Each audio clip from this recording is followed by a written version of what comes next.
This is our beach road wooden pathway project that that we started last week, about over a week and a half ago, and I believe this is the fourth bridge. So we started in the beginning by Garpan Fishing Base, and the vision that we have for this is, of course, to repair all the wooden bridge pathways, all the broken wood that you see all the way through Olea Beach Park. When we're done with that, we want to come by and then do pressure washing and touching up with paint and what have you, and just make it a lot more beautiful and just have it pop, right? So what we did was we repurposed all the lumber from the Liberation Day Grandstand, and we're using that to build these and repair these bridges. And then from then, when we run out, the goal is to utilize a lot of the lumber that's over at Coblerville that's just laying there doing nothing.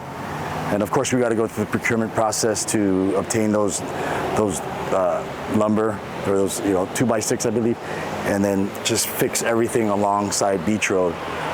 So as you can see the great work that they're doing in this bridge. Special thanks to Governor Apatang for his leadership and support in this project, and of course my outreach staff, Lieutenant Kitugua and his crew, the participants, right? The participants in the program who really took ownership in this project, and you can see the great work. We're not even done yet, but they've made great strides in the last week and a half, and yeah, that's where we're at right now with this. And also the rest of my staff in the department, who all my line staff, my leadership, everybody played a part in helping this and helping make all this happen, right? I mean, especially with all the different projects that we've been doing in Saipan. And the goal, I guess, is to do everything we can and make things happen, right? Take action, make things happen. Empowering my staff, empowering the inmates, and taking ownership in beautifying Saipan. I mean, there's a lot of eyesores here and there, and if we could, I'd love to also deploy my outreach to go and take down all these like sign poles with no signs on them. It's like, why do we wait this long to remove these things, right? So anyway, I'm not going to shift blame. We're just going to take ownership and just take action. I do want to send a shout out to Department of Public Works and Parks and Recreation. They've also been assisting us with some of the supplies needed. I believe paint is one of them, and maybe some of the screws and whatnot. It'd be nice if we could find a way to turn these lights on, or replace them with solar, but one thing at a time. Another project down the pipeline would be the Coral Ocean Point Beach.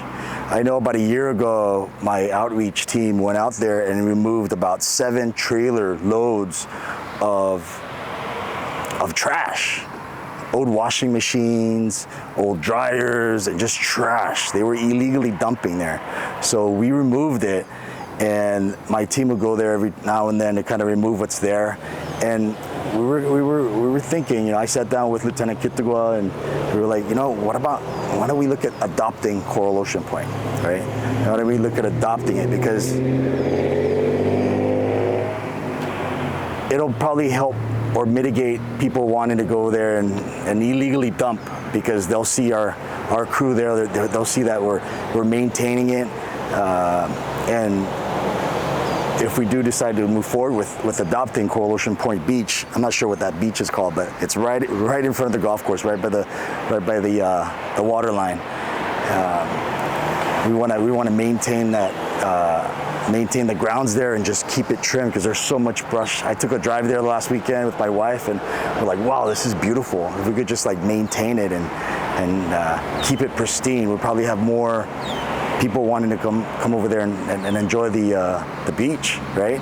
We're looking at repainting the two pavilions that are there, and just placing a few rubbish cans there, and you know, with that, my hope is that our people take pride in our island and do the right thing and dispose of your trash properly, right? And yeah, that's where we're at with that. And then from there, whatever other projects that we see that we could tackle, again, with limited resources and funding, if we can be creative and take action, then that's why we're here.